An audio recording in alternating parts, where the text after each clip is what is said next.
Good morning, everybody. It's so good to have you here today on every campus for week number 3 in this series called The Me I Want to Be. And during this series, what we're doing is we're talking about what it would look like to move from where we are to where we want to be, or more importantly, to move from where we are to where God wants us to be. Because as I've said so many times, God loves you just the way you are, but He loves you too much to let you stay that way. His desire for us is that we would change and that we would grow. So we're talking about how to do that. And before we jump into today's topic, let me just do a little bit of review from last week. If you were here last week, you might remember I had a couple of plants with me up on the stage. One was living and one was pretty much dead. And I used them to illustrate this point that growth is the result of good investments, not good intentions. In other words, just wanting to grow won't bring about any change in your life. It's when you begin to make a lot of simple decisions consistently over a long period of time that change is going to happen. It's not just about having good intentions. It's always about making good investments. Now today I want to talk about what I think is one of the most important investments every single one of us can make, and that is to invest in relationships with people who can help us move in the right direction.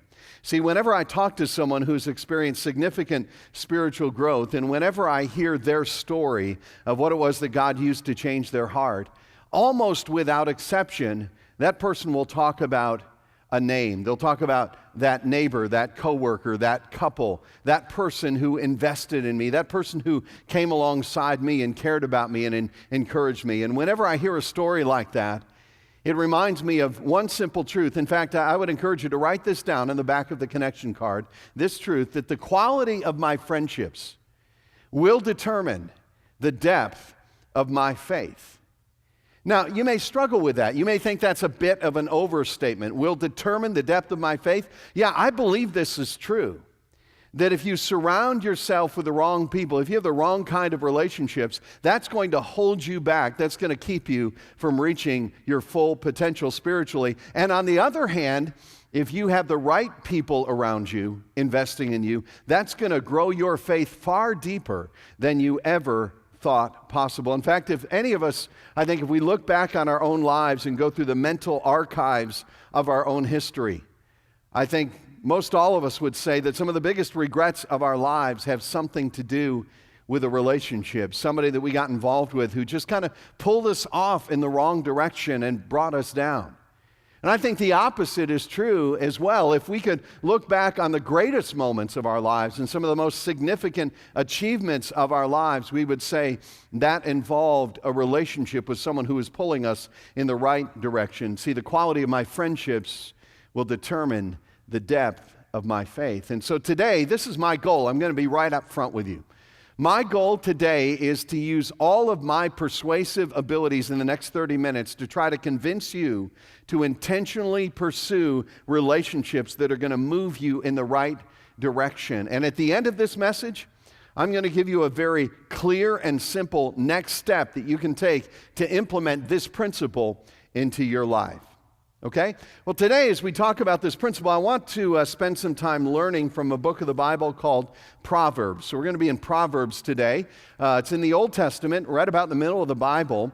Proverbs really is one of my favorite books of the Bible. And I love Proverbs because it's simple, it's practical, it's easy to understand, and yet it is really, really profound. The book of Proverbs really is just a collection of wise sayings that we believe were inspired by God, but sayings that address almost every area of life. Proverbs is really a book about life management. And today I just want to focus your attention on several verses in Proverbs that speak directly to this area of our relationships. And I want to start here in Proverbs chapter 13, verse 20. It says this, it says, "He who walks with the wise grows wise, but a companion of fools suffers harm." Now, this is a principle that I think even if you don't believe the Bible is God's word, you look at this principle and you recognize that this is true because you've either experienced this in your own life or you've seen this play out in somebody else's life. You know, when you surround yourself with wise people, you're going to become wiser. When you kind of do life with people who are foolish, you're going to absorb some of that foolishness. And if you're a parent, you understand this principle very, very clearly. This is why you try to push your kids and direct your kids toward the right friendships, because you know the power of peer pressure. In fact, some of you may have even moved your kids from one school to another school because you wanted to have a better opportunity to surround them with the right people who could influence them in the right direction. But here's the thing, this verse doesn't just apply to kids. This applies to adults as well. It applies to all of us because all of us, even when we're grown up, all of us have this innate desire and tendency to conform to the people who surround us. And the fact is that over time we begin to think like and act like and live like the people that we spend the most time with. In fact, let me illustrate this for you. Back in the 1950s, 1960s, one of the most popular TV shows was the Candid Camera television show. And in one episode, they wanted to test the power of peer pressure, and so they did an experiment involving an elevator. So I want you to see about a 2-minute clip from Candid Camera that shows the power of peer pressure on all of us. So watch this with me. That is a classic clip, and it really is a great illustration of this principle that we're talking about today. The quality of my friendships will determine the depth of my faith, that the people that we surround ourselves with, they will shape our lives for better or for worse. Now, there's another nuance to this statement that I want you to think about as well when we talk about the quality of friendships. It's not enough to surround yourself with the right people, but you also have to have the right kind of relationships with those people, meaningful relationships. And the book of Proverbs also talks about different levels of relationship. And I want to talk about 4 different levels of relationship. And as I do that, let me just ask you to do some self-assessment in your relational world and try to figure out where you are. Okay, so here's the first level. You can live your life this way with no friends, okay? People do this. Here's what Proverbs 18:1 says. It says, a man who isolates himself, in other words, isolates himself from other people, seeks his own desire, meaning a man who isolates himself is self-centered and he's focused on his own agenda, doesn't really care very much about other people. But here's the verdict about that kind of person. This is a man who rages against all wise judgment. Here's what that means. If you isolate yourself relationally, if you keep everybody else at arm's length, you, according to the Bible, you are a fool. That's just not healthy for you spiritually. And every once in a while, I'll hear somebody say, I really don't need other people because I've got such a great relationship with God. It's just me and God. And, that sounds very spiritual, but it's absolutely wrong, and it absolutely goes against everything the Bible says about what it means to be a follower of Christ, because we are called to follow Christ in relationship with other believers, in community. For example, did you know that in the Bible, specifically in the New Testament, there are 47 commands given to believers that all contain this little phrase, one another, like spur one another on toward love and good deeds, encourage one another, serve one another, bear with one another, love one another.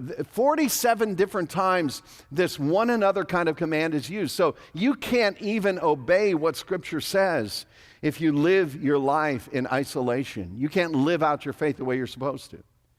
So isolation is unhealthy. And by the way, not just spiritually unhealthy, but according to studies that have been done, isolation is physically unhealthy as well. A few years ago, I was reading a book by John Ortberg. Love the title of the book. It's called Everyone's Normal Till You Get to Know Them. And in one section of the book, he talks about the value of relationships. Here's what he says. He says this: one of the most thorough research projects on relationships is called the Alameda County Study. Headed by a Harvard social scientist, it tracked the lives of 7,000 people over a 9-year period. Researchers found that the most isolated people were 3 times more likely to die than those who had strong relational connections. Think about that. People who had bad health habits, such as smoking, poor eating patterns, obesity, or alcohol use, but strong social ties, lived significantly longer than people who had great health habits, but were isolated. And here's the summary statement. In other words, they found that it's better to eat Twinkies with good friends than to eat broccoli alone. I love that. Those are words to live by right there. So that's one way to live, is just to be isolated. Not a good way to live. Here's the next level of relationship, what I would call superficial friends. This is where you have relationships with people, but those relationships never get very far beneath the surface of your life. And Proverbs 18:24 says this. It says, "A man of many companions may come to ruin, but there is a friend who sticks closer than a brother." And there's a contrast here in this verse. It's a contrast between two different phrases, many companions and a friend who sticks closer than a brother. And you can have many companions, in other words, kind of casual relationships, and you can still come to ruin. And what it implies here is that if you have a real friend, then that won't happen. And here's what I see so many times in our culture is I see so many people who have what I call terminally casual relationships. Relationships where, you talk about the weather and you talk about sports and the latest Hollywood scandal, but you never, ever get very far beneath the surface of your life. And we live in this interesting world today. It's fascinating to me that because of technology, you can now have hundreds of friends all over the world, literally, or hundreds of relationships, but never have any real authentic friendships. Like if you're on Facebook, you understand this, because if you're on Facebook and you're digitally connected to somebody out there in the universe, they can send you what's called a friend request. And then if you accept their request, they become one of your Facebook friends on your list of friends. And you may not have seen this person in the 20 years since you graduated from high school, and they don't look anything like the picture on their Facebook profile anymore. And you may never actually even have a conversation with this person, but they are one of your virtual friends. And so that we have this very interesting world in which we live, where people can have like many companions, but not a real friend. In fact, there was an article in the New York Times a few years ago, very interesting article. It was called "Facebook in a Crowd." Just listen as I read some excerpts from this article. The author said this: "One day this past summer, I logged onto Facebook and realized that I was very close to having 700 online friends. Not bad, I thought to myself, absurdly proud of how many people I had managed to sign up. So I decided to have a Facebook party. I used Facebook to create an event and invite my digital chums. Some of them, of course, didn't live nearby, but I figured it's summer and people travel. You never know who might be in town. Facebook gives people the option of responding in three categories: attending, maybe attending, and not attending. 15 people said they were attending, and 60 said maybe. A few hundred said no, and the rest just ignored the invitation altogether. I figured that about 20 people would show up. That sounded pretty good to me. On the evening in question, I took a shower, I shaved, I put on new pants and a favorite shirt. Brimming with optimism, I headed over to the neighborhood watering hole and waited, and waited, and waited. Eventually, one person showed up, Paula. Paula became my Facebook friend after noticing I was connected to a friend of hers. She thought it would be interesting to drop by and meet me. I chatted with Paula, doing my best to pretend I wasn't dismayed and embarrassed, but I was too self-conscious to be genuine. I kept apologizing for the lack of attendance. We made small talk. I found out about her job, her boyfriend, her soccer team. Eventually, we ran out of things to say. After she left, I renewed my vigil, waiting for someone to show. By 11 o'clock, my head was clouded by drink, and it was finally starting to sink in. No one else was coming. I ordered one more drink and took a gulp. And then the article ends with this haunting line. He says, 700 friends, and I was drinking alone. Now, please don't misunderstand me. I'm not against social media or email or text messaging. I use all of those tools, and they're a great way to stay connected to people that you have a relationship with. But here's my point. It is very possible these days to have literally hundreds of casual relationships, but not really have anyone who is authentically a friend. So here's a third category. You can have no friends, you can have superficial friends, but then if you get to this level, this is really a blessing. Loyal friends. Proverbs 17:17 says, "A friend loves at all times, and a brother is born for adversity." Like a true friend is somebody who loves you in the good times and in the bad times and in the ordinary times. And I'll give you a little test to see if you have any friends in this category. It's what I call the empty tank test. Here's how it goes. Imagine you're driving, and it's 1 o'clock in the morning, and you're about 30 miles from home, and it's a cold night outside, and for some reason your car runs out of gas, and you don't have AAA. So you have to get on your cell phone and call someone to come and get you at 1 o'clock in the morning, 30 miles away on a cold night. Here's the question. How many people do you have in your life who would do that for you? That's the empty tank test, okay? That's what a loyal friend looks like. Those are your real friends. And when you have friends like that, that's a blessing. But here's the thing. You don't get to that level of relationship automatically or quickly. You don't get there by good intentions. You get there by good investments. Like you've got to make the time and you've got to take the effort to build into those relationships. Okay, so you can have no friends, you can have superficial friends, you can have loyal friends, and I think this is the ultimate right here when you have authentic friends. Proverbs 27 says this, "Perfume and incense bring joy to the heart, and the pleasantness of one's friend springs from his earnest counsel." In other words, one of the greatest joys in life and one of the greatest blessings in life is when you have somebody in your life that you can turn to for wise counsel, somebody who knows you well, who understands you, who knows what you need to hear and can give you earnest counsel and help you figure things out. And even if they can't help you figure things out, they can pray for you and point you in the right direction. And sometimes this earnest counsel means somebody who loves you enough to come along and say, you know what? I love you, and I love you so much that I got to tell you about something that really concerns me in your life. You have a friend or two like that, you are incredibly, incredibly blessed. So let me go back one more time. Bottom line is this: the quality of my friendships will determine the depth of my faith. The quality of my friendships will determine the depth of my faith. Now, around here at Parker Hill Community Church, we believe so strongly in this principle, and we believe so strongly that life is better connected that we build our whole ministry around this idea, beginning with our kids and all the way up on through adults. See, I love what happens here on Sunday mornings. I love what happens in the big room on every single campus. But let me tell you this, our goal is not just to attract a big crowd on Sundays.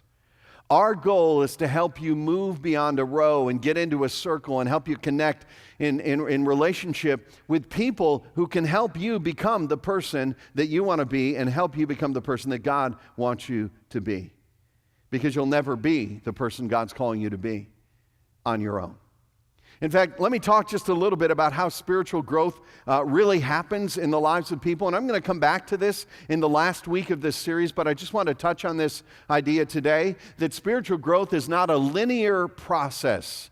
In other words, for most people, it's not step, class 101, 102, 103. Most learning happens on a need to know, need to grow basis. In other words, the best way to learn is when you're in a situation where you need the information and you're going to apply it right away. See, here's what a lot of churches think. A lot of churches think this way, at least the kind of churches that I've been a part of in the past. Churches think, you know what, we want people to grow in their faith, and so here's what we're going to do. We're going to offer them classes. And so we say to people, listen, if you take these 4 classes, then you will be spiritually mature. Now, I have nothing against classes. Classes can be a good thing, but what we need to do is we need to understand how people really learn, because whenever we learn information in a classroom, typically we don't retain it unless we're going to apply it and use it in the very near future. It's like when I was in high school, I took 3 years of Spanish. Okay, I spent a lot of time and a lot of effort for 3 years of my life in high school learning the Spanish language. Today, I can only say one word in Spanish, quesadilla. That's it. Why is that? Because I didn't use it. Information-based discipleship sounds great on paper. It sounds great in theory. In theory, it's amazing, but in reality, it's not very effective because most learning happens on a need-to-know, need-to-grow basis. Now, what does that mean? I'll give you a couple examples. A few years ago, I came to what I would call a need-to-grow moment in my life.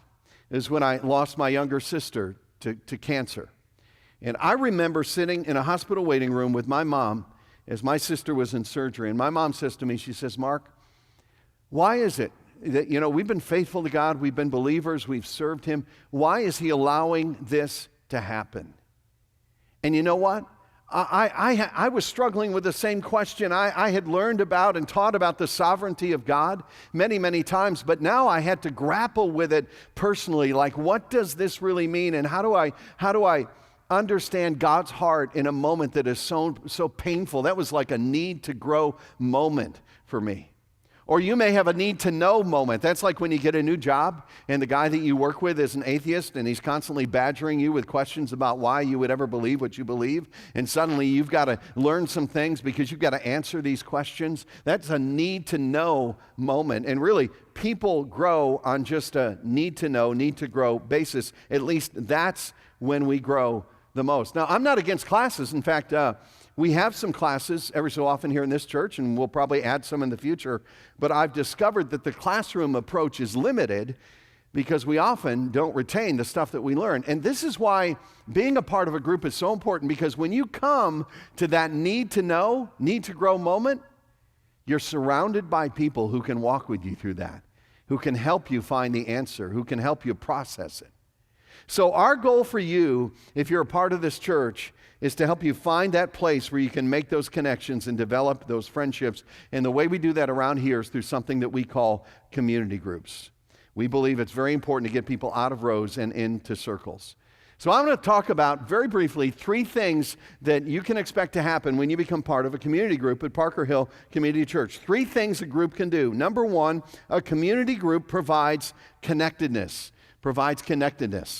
And a disconnected Christian is someone who has nowhere to turn when he needs a shoulder to cry on, or a kick in the seat of the pants, or he needs an answer to a question. You can't live life disconnected. And you may be a part of this church, but here's the truth. You can walk in Sunday after Sunday and remain completely anonymous in a church of this size. You really can. In fact, you don't even need to be in a big church for that to happen. Anytime you've got a group of 50 people or more, you don't really see the real person. You see their public image. But when you get in a smaller group of people, you begin to get beyond the anonymity and you begin to build some relationships, and you have people around you in those need to know, need to grow moments. Second thing is this: a community group provides positive peer pressure. Again, we often think that peer pressure is bad. Peer pressure isn't always bad. Sometimes it's good.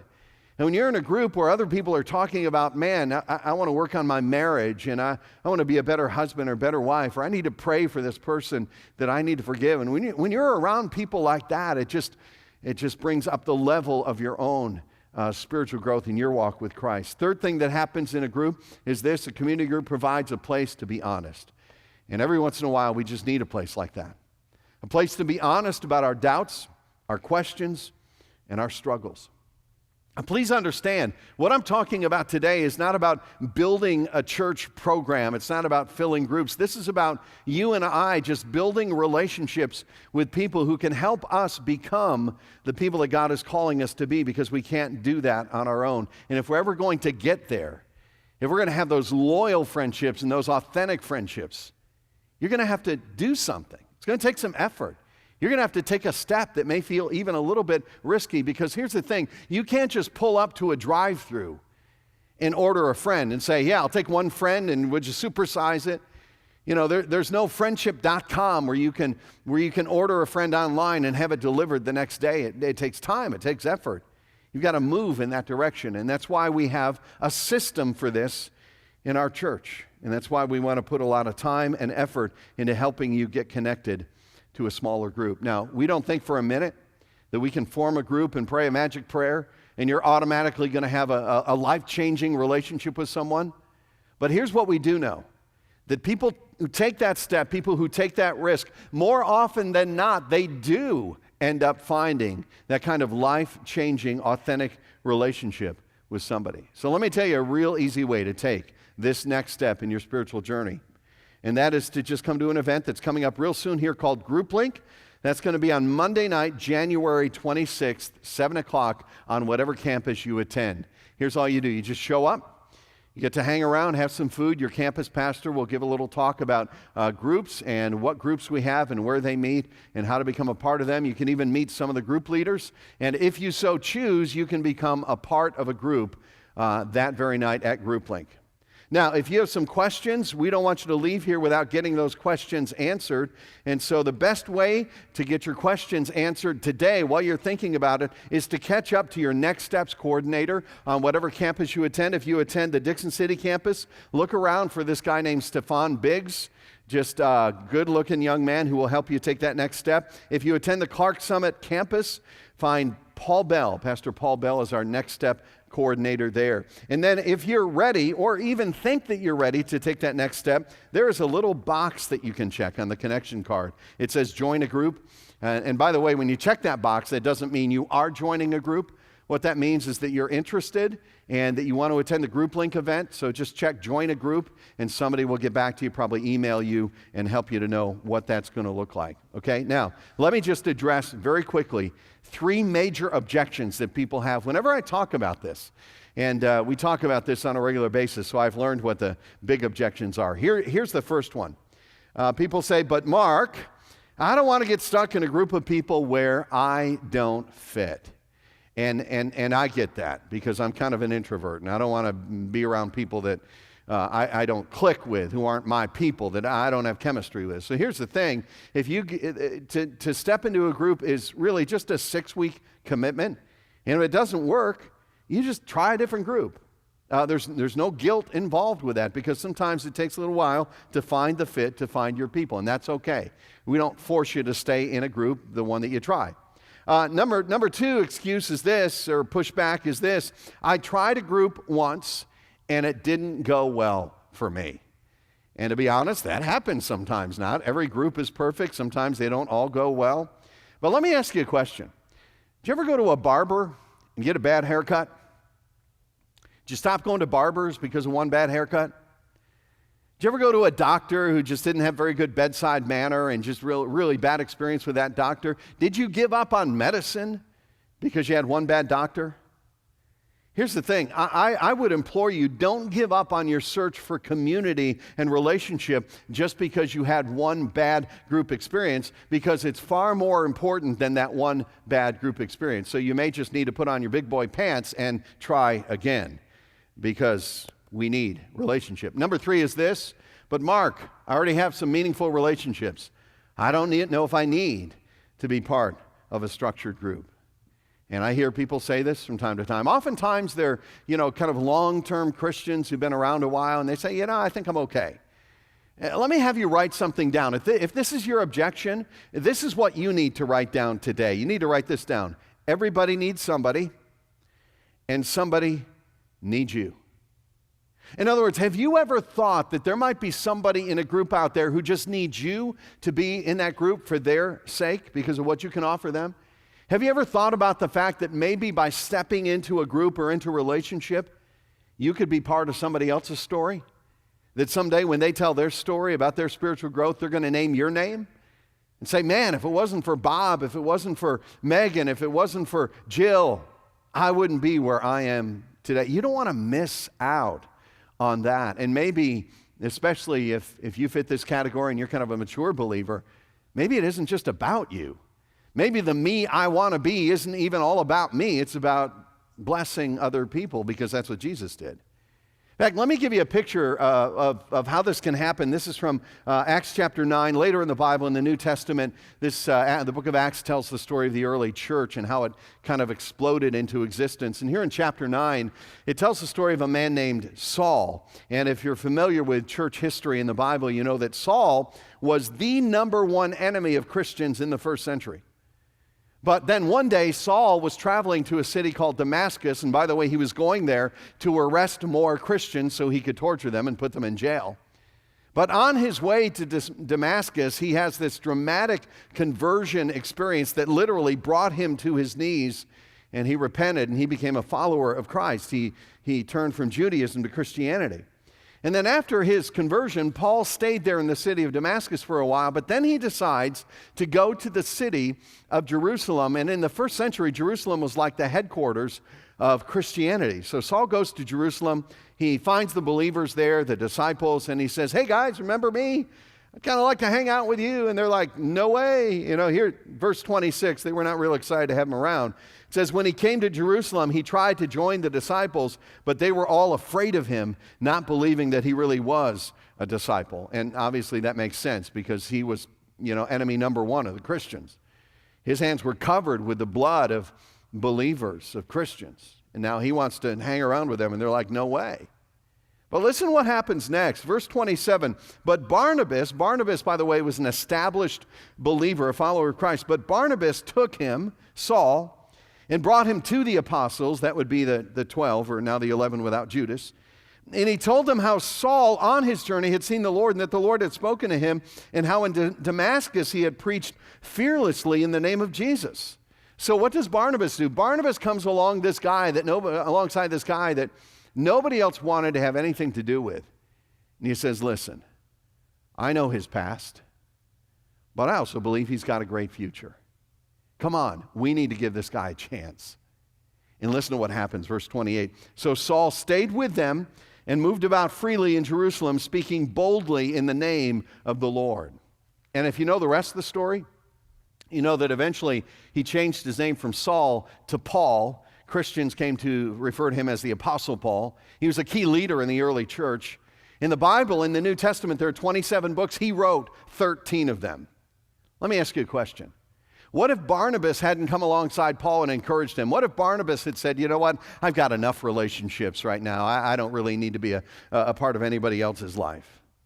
Maybe Paul would have gotten discouraged and given up on his newfound faith.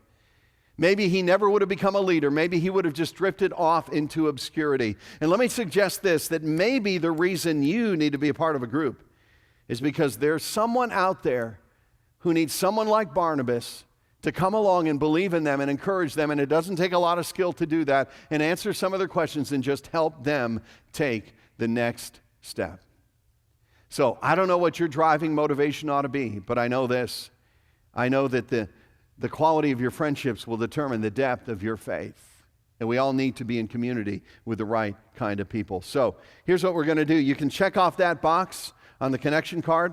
On the way out today, you'll get a little reminder. The ushers will hand this to you, a card that says Life is Better Connected, with the date and the information about group links, so that you can go home and remember to sign up for that if that is your next step. So take that on your way out. As we close, don't go anywhere. Stay seated. Don't move, because I want you to see the rest of what's going to happen here today. I want you to hear the story of one couple who personally experienced what we're talking about today. So watch the side screens with me and listen to the story of Leo and Judy. I never felt comfortable in a church. I just didn't. And I never understood the message and just never got it until I came here. The biggest thing that I remember saying to Leo when I came home after coming here a couple of times is I said, "It's not what you think." Yeah. They really break it down and explain it so that you can understand what it actually means. I promise you, you're going to like it. And he did. We had been asked to join a small group, and I said to him, "Do you want to try?"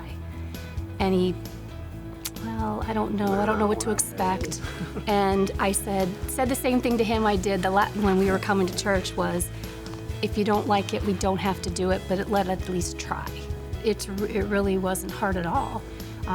Our only apprehension was that fear of the unknown. But once we got into the setting, we realized that it really is important to be around people that have the same values as you do and share the same goals in life for their families. We knew from that, we just felt that connection with everybody, that it was a comfortable space. And some of the people, we already knew them, but there were others that we didn't. But it was like it's our group, to me, I'll just say it, we gelled really well, we connected really well. I think it helped that we had some common ground, like our kids went to the same school, so that, the kids could come with us and they hung out downstairs while we were upstairs in our small group. It's very casual. It's not, something to feel uptight about or be nervous about because they're just people too. When we first get there, it's really just social. We bring food. We have an opportunity to just say, how was your week? And then we kind of move to the couch area and we just sit. But when we first met as a group, it was really just getting to know everybody. And then there was a video series that we watched, and then we would just kind of talk about that video series. And you didn't have to answer the question if you didn't feel like it. And then we would just end in prayer. I was nervous that they were going to start asking me questions about the Bible, which I didn't know because I never went to church, For me, it's all a learning process, it really is. Because I didn't have the knowledge of the Bible that most of the people in our group have had, But they never make us feel like we're different. Yeah. We always have this thing that we say, what happens in small group stays in small group. It's us. We trust each other. We need help. We need prayer. I have a concern that I don't want to lead this group. Everybody feels the same way. Yeah. And now I feel they're like part of my family. They're an extension of my family now. We've done a couple things as a group. There are a couple members in our group that needed some help at different times. One of the girls that's in our church is a single parent, and she needed some help painting her house and stuff. So we all got together as a group and laughed and joked and had a good time and painted her house. Yeah. I am so happy and delighted that we decided to go to that first small group meeting. I really am. Those guys are so cool. We have a great time. With connecting with this group that we have, it makes it more personal, For me, it's like I feel like I belong here. Belong. I feel like I belong here. Absolutely. If I could do it, anybody could do it. And believe me, if they really want to get an idea, come and watch our group for about a half hour. And believe me, you will be signing up to be joining the group. Life is better connected.